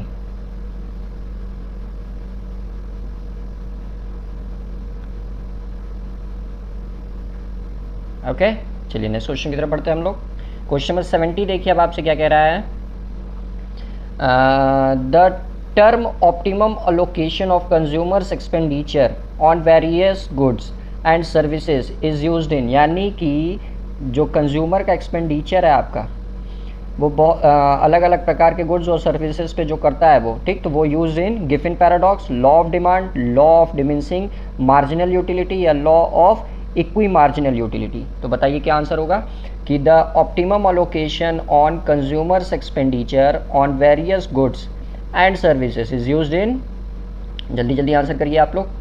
तो इसका आंसर देखिए आपका बनेगा law of equi marginal utility. Okay, सब पे देखिए बराबर से खर्च होंगे उसके, तो वही चीज़। 71 देखिए अब आपसे क्या कह रहा है। Adam Smith spoke about the famous diamond water paradox to show that, यानी कि एडम स्मिथ ने देखिए जो डायमंड पैराडॉक्स के बारे में बताया है, डायमंड वाटर पैराडॉक्स के बारे में, वो क्या आपका बताता है। Utility is related to supply, utility could be the cause of value, utility is related to demand, या utility could not be cause of value. जल्दी आंसर करिए, इसका क्या होगा, जल्दी बताइए कि एडम स्मिथ ने जो कहा है कि जो आपका देखिए डायमंड है उसकी यूटिलिटी, डायमंड वाटर पैराडॉक्स के बारे में जो बोला है वो किस कॉन्सेप्ट पे काम करता है वो आपको बताना है। तो इसका आंसर देखिए डी बनेगा, utility could not B the cause of value. देखिए डायमंड और वाटर की बात करें तो ये देखिए डायमंड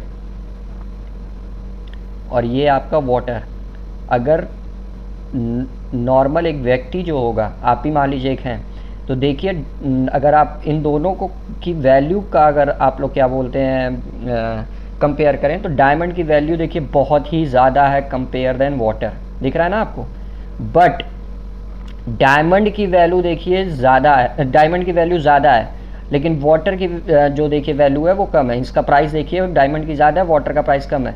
लेकिन अगर यूटिलिटी की बात करें ना तो यूटिलिटी में डायमंड कुछ नहीं है वाटर के आगे, क्योंकि अगर इंसान को वाटर ना मिले तो वो मर जाएगा, लेकिन अगर डायमंड ना मिले तो भी तो इंसान जिंदा रहेगा। तो देखिए जो यूटिलिटी होती है वो कभी भी उसकी वैल्यू निर्धारित नहीं करती है, ये याद रखिएगा। तो इसीलिए इसका आंसर देखिए डी बनेगा कि utility could not B the cause of value. Next question की तरफ बढ़ते हैं। नेक्स्ट क्वेश्चन ध्यान दीजिए आपसे क्या कह रहा है। नेक्स्ट क्वेश्चन देखिए आपसे क्या कह रहा है, question number 72। The concept of consumer surplus was introduced and developed by, यानी कि कंज्यूमर सरप्लस का कॉन्सेप्ट किसके द्वारा दिया गया है वो आपको बताना है। E.A.G. Robinson, J.M. Keynes, Lionel Robbins या अल्फ्रेड मार्शल। तो बताइए जरा कंज्यूमर सरप्लस का कॉन्सेप्ट किसके द्वारा दिया गया है। तो देखिए इसका आंसर जो बनेगा वो बनेगा आपका अल्फ्रेड मार्शल। एक्चुअली देखिए एक कॉन्सेप्ट दिया जो गया था ना, फर्स्टली जो इसके बारे में बात की गई थी वो आपका जूल्स ड्यूपिट के द्वारा की गई थी, जो एक ब्रिटिश आपका क्या बोलते हैं वो इकोनॉमिक्स थे, उन्हीं के द्वारा इसकी बात की गई थी। लेकिन बाद में इसको जो पॉपुलराइज किया गया था ना वो आपका अल्फ्रेड मार्शल द्वारा ही किया गया था। क्वेश्चन नंबर 73 देखिए अब आपसे क्या कह रहा है। The Cobb Douglas production function Q is equal to 4, K is equal to 0.6 and L is equal to 0.3 exhibits constant return to scale, increasing return to scale, decreasing returns to scale या none of the above। तो जो the Cobb Douglas production function है उससे related question सही है, तो आइए देख लेते हैं इसको भी। तो इसका फॉर्मूला एक्चुअली देखिए अभी हमको कॉन्सेप्ट याद नहीं आ रहा था, ये सवाल का भी और हम लोग चर्चा कर लेंगे। ओके, तो इसलिए इस सवाल को देखिए स्किप करते हैं। क्वेश्चन नंबर 74 देखिए अब आपसे क्या कह रहा है। The end points horizontal and vertical intercepts of the budget line, okay, the end points horizontal and vertical intercept of the budget line। चलिए आइए देखते हैं। measure its slope, और क्या बोलते हैं measures the rate at which one good can be substituted for another, या measure the rate at which consumer is willing to trade one goods for another, या represent the quantity of each goods that could be purchased if all the budgets are allocated to the goods। तो the end point जो आपका budget line में show किया जाता है वो देखिए इसी के लिए होता है।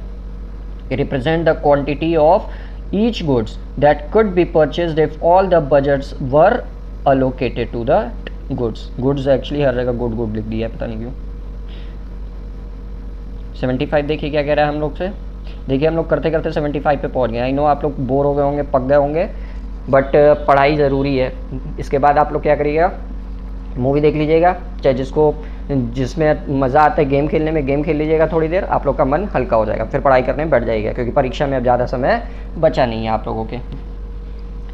75 देखिए आपसे क्या कह रहा है, लेकिन वीडियो पूरा देखिएगा ताकि सारे क्वेश्चन अच्छे से आप लोग के तैयार हो सकें। तो 75 पढ़ते हैं। Which of the following is not the reason for increasing returns to scale, यानी कि इन चारों में से कौन सा ऐसा कारण है, रीज़न है जो आपका रिटर्न टू स्केल्स के लिए नहीं है, इंक्रीजिंग के लिए नहीं है। Indivisibility of the factors, fuller utilisation of fixed factors, या ग्रेटर स्पेशलाइजेशन ऑफ फैक्टर्स, या डायमेंशनल इकोनॉमिक्स। तो इसका आंसर देखिए आपका बनेगा indivisibility of the factors. Move to the next question.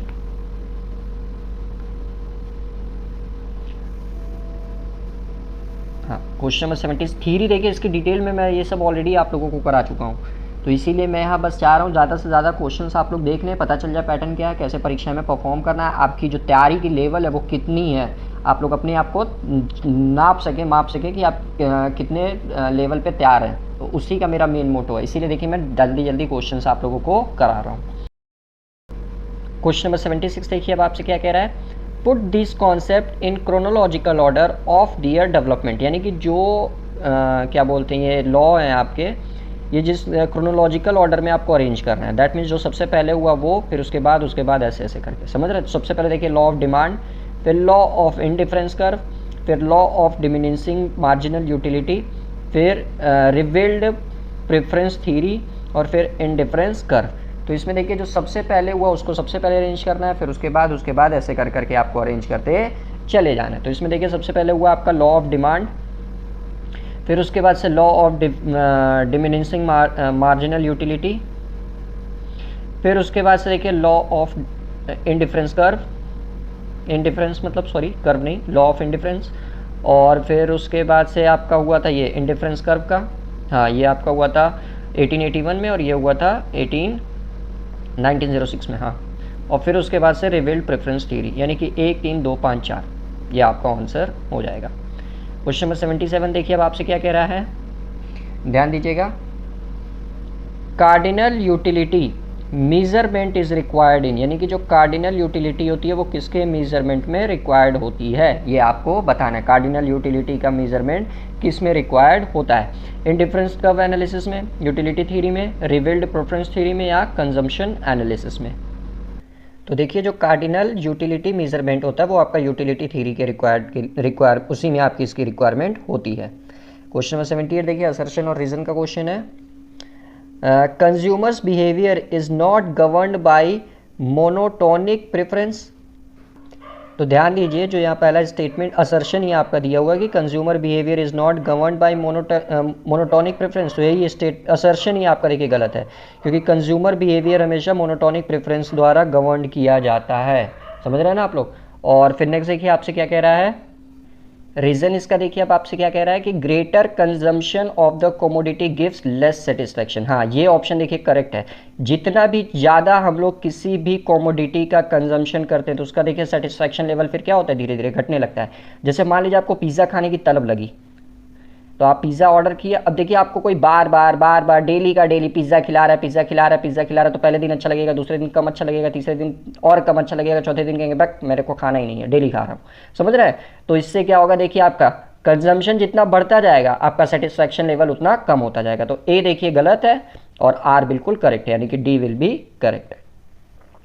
79 देखिए अब आपसे क्या कह रहा है, globalisation can create problem for business because, यानी कि ग्लोबलाइजेशन देखिए आपका प्रॉब्लम क्रिएट करता है बिजनेस के लिए, क्योंकि it increases vulnerability to political risk and uncertainty when operating abroad.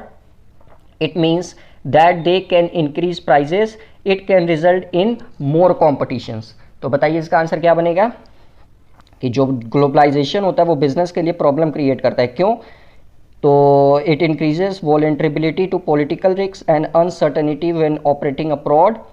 It means that they can increase prices, it can result in more competition. तो इसका आंसर देखिए ऑल ऑफ द एबव बन जाएगा। क्वेश्चन नंबर 80 की तरफ move करते हैं। ये देखिए आपका मैच वाला क्वेश्चन है।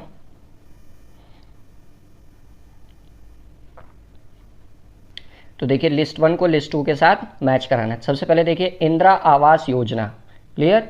दूसरा आपका संपूर्ण ग्रामीण योजना, फिर तीसरा आपका क्या है, प्रधानमंत्री ग्राम सड़क योजना, फिर उसके बाद से आपका स्वतंत्र जयंती ग्राम स्वरोजगार योजना, ये सारी योजनाएं अब इनका देखिए मैच कराना है हम लोग को। सबसे पहला क्या है, this programme was launched in 2001, this programme aims at providing wage employment in rural areas and food. तो देखिए जो संपूर्ण ग्रामीण योजना है ना, ये इसी से संबंधित है, तो इसका बनेगा एक।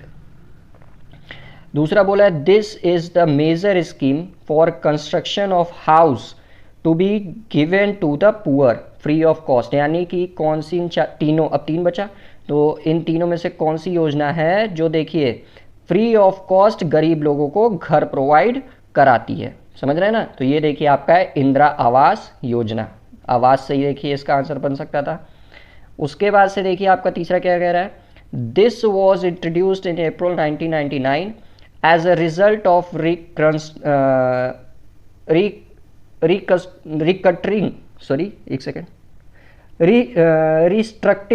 Restructuring the integrated rural development.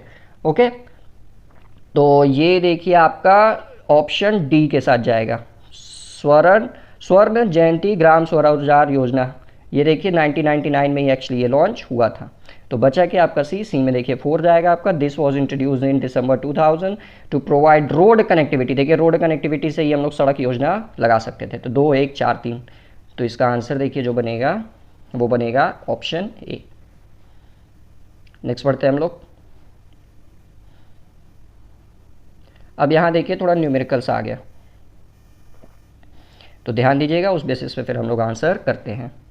तो देखिए क्वेश्चन कह रहा है, क्वेश्चन नंबर 81 से 83 यानी कि 3 क्वेश्चन है। The following pie chart show the agriculture yield of a certain place, study the given chart and answer the question given below. Okay, तो शुगर में देखिए 80 डिग्री, वीट में 100 डिग्री, राइस में 40 degree, others 140 degree. तो बोला है आपसे if the total production is 8100 tons, अगर टोटल प्रोडक्शन 8100 टन्स हो रहा है, देन यील्ड ऑफ राइस, तो ये राइस कितना होगा, तो राइस का डिग्री देखिए कितना था 40, तो 8100 इंटू 40 डिग्री है, याद रखिएगा। तो डिग्री एक सर्कल में देखिए कितना होता है, कंप्लीट डिग्री यानी कि 360। तो ये देखिए काटे 9 और 9 9 81, यानी कि 900 ton will be answer.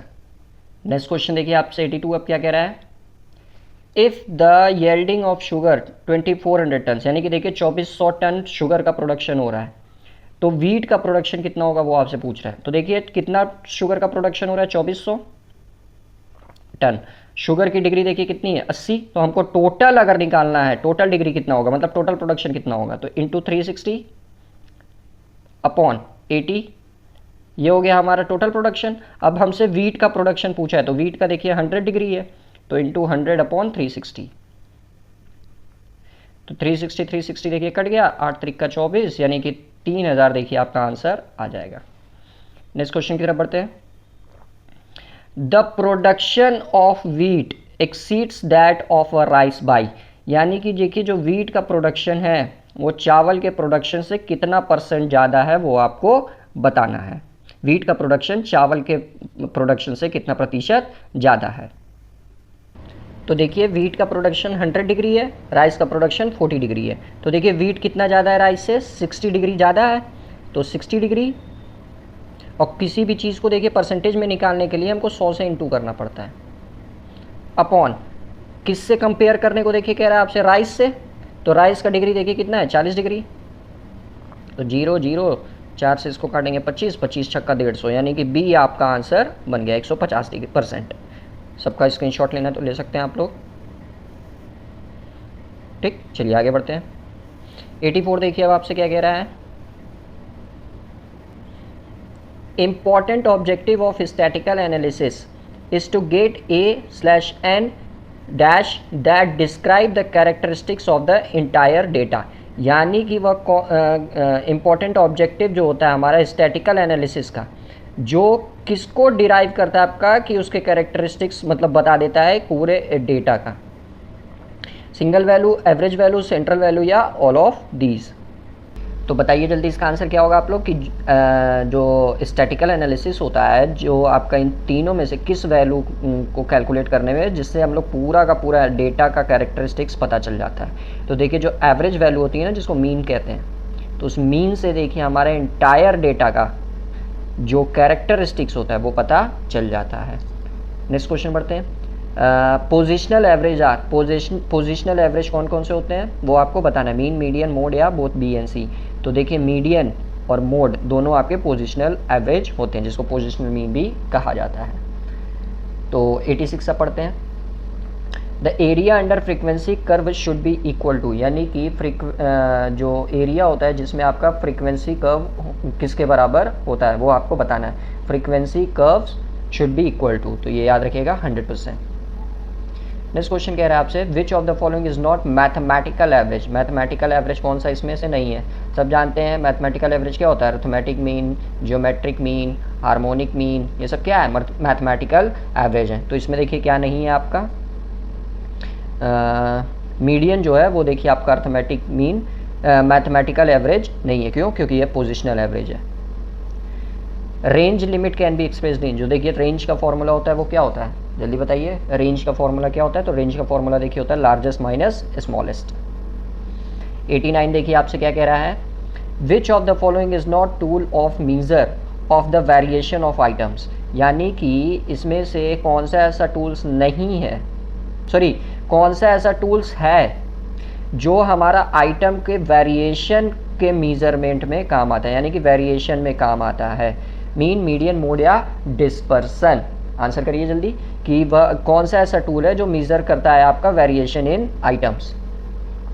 Mean, median, mode या डिस्पर्सन। तो इसका आंसर देखिए बनेगा आपका डिस्पर्सन, क्योंकि जो देखिए वेरिएशन होता है ना वो हमारा डिस्पर्सन में ही कैलकुलेट होता है।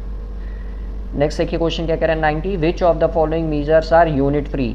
कौन सा मेजरमेंट इसमें यूनिट फ्री होता है, correlation coefficient, covariance, coefficient of variation या इंडेक्स नंबर।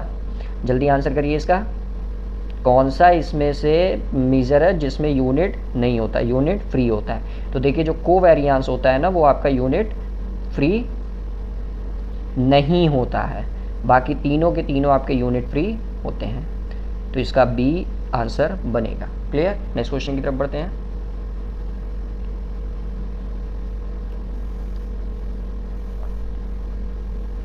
क्वेश्चन नंबर 91 देखिए अब आपसे क्या कह रहा है, which of the following statical measure is based on all observation, यानी कि कौन सा इसमें से स्टैटिकल मेजरमेंट है जो पूरे के पूरे डेटा पर निर्भर करता है। हार्मोनिक मीन, रेंज, मोड या नन ऑफ द अबव। तो देखिए जो एएम होता है अरिथमेटिक मीन, वो देखिए आपका पूरे के पूरे स्टैटिकल मेजरमेंट मतलब जो बेस्ड होता है वो आपके सारे ऑब्जर्वेशन पे बेस्ड होता है। और एएम का ही देखिए जो रेसिप्रोकल होता है वो क्या होता है, हार्मोनिक मीन होता है। तो इसीलिए इसका आंसर बनेगा एचएम। नेक्स्ट क्वेश्चन की तरफ बढ़ते हैं। देखिए बोला, how will be the arithmetic mean be affected by adding a constant b to every item, यानी कि मान लीजिए कोई डेटा है आपके पास ऐसे 2 3 4 करके हैं 5, अब इन सब डेटा में इनका मान लीजिए कोई मीन आ रहा है, ठीक। तो पहले मीन कैसे निकालते हैं, सबको जोड़ देते हैं। तो 2 3 5, 5 4 9, 9 5 14। अब इनका मीन निकालना होगा, 4 से देखिए भाग दे देंगे तो मीन आ जाएगा। तो लेकिन अगर इसी में हमको बी कांस्टेंट जोड़ दिया जाए तो क्या प्रभाव पड़ेगा, ये आपसे पूछ रहा है। तो देखिए जब भी कुछ भी मीन में जोड़ा घटाया जाता है तो डायरेक्ट उसके मीन को अफेक्ट कर देता है, यानी कि इसी में देखिए बी क्या कर देंगे हम लोग, जोड़ देंगे। तो इसीलिए देखिए इसका जो आंसर बनेगा वो बनेगा option A, mean plus B. 93 देखिए अब आपसे क्या कह रहा है, a class that allows either the upper or lower end of a quantitative classification to be dash is called open ends class, यानी कि एक क्लास, जैसे क्लास इंटरवल आप पढ़े हैं ना 0 to 5, 5 to 10, वो तो एक क्लास जो आपका अलाउ कर रहा है इधर the upper or lower limit ends of a quantitative classification, ठीक। तो ये जो is called open ended class, तो ये ओपन एंडेड क्लास इसमें कौन सी होती है, वो देखिए लिमिटलेस होती है। 94 देखिए आपसे क्या कह रहा है, it is appropriate to calculate the mean excluding the extreme value in order to make it more representative. Okay, true, false, partly true या नन ऑफ द एबव।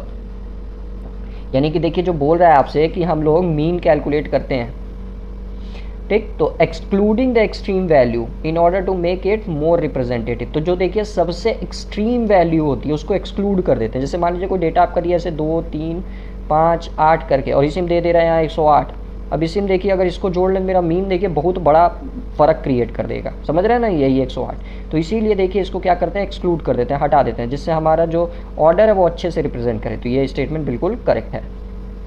95 देखिए अब आपसे क्या कह रहा है, arithmetic mean and harmonic mean include all values of the data set in calculation. तो अभी देखिए ऊपर ही मैंने बताया एम का देखिए जस्ट क्या बोलते हैं, रेसिप्रोकल जो होता है वो एचएम होता है, ठीक। तो इसीलिए, और ये पूरा का पूरा डेटा पर निर्भर करता है, पूरे ऑब्जर्वेशन पर, इसीलिए ये स्टेटमेंट भी ट्रू है।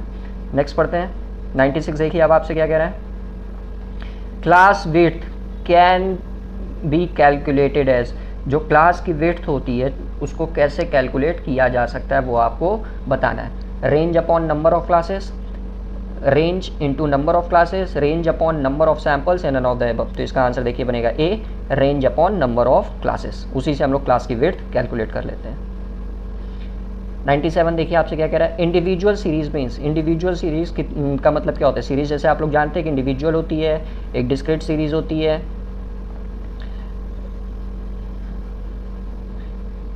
गलत लिख दिया,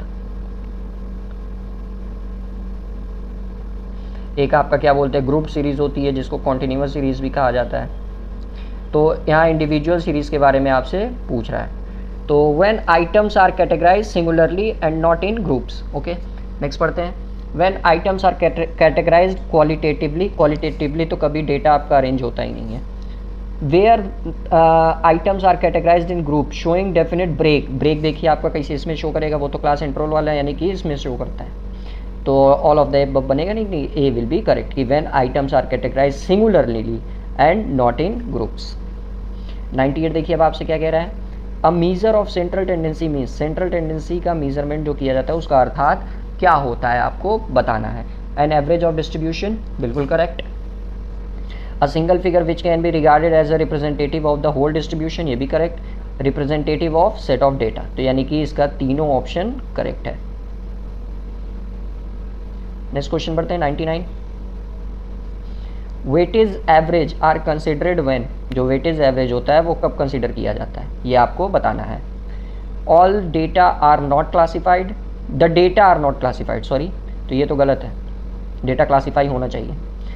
नेक्स्ट पढ़ते हैं, द डेटा, ये भी देखिए गलत हो जाएगा, बी वाला, डी वाला।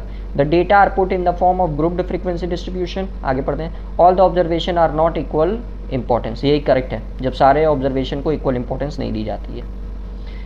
विच of the following can be calculated from a cumulative frequency curve. Cumulative frequency curve से इसमें क्या कैलकुलेट किया जा सकता है, geometric mean, harmonic mean, median या मोड। तो बताइए क्यूमुलेटिव फ्रीक्वेंसी का काम किस में कैलकुलेट करने में आता है, तो मीडियन में आता है। ओके, तो देखिए फिलहाल हम लोगों ने टोटल अपने 100 क्वेश्चंस को समाप्त कर लिया, लगभग 1.5 घंटे लगे, लेकिन सारे के सारे देखिए क्वेश्चंस हम लोगों ने समाप्त कर लिया।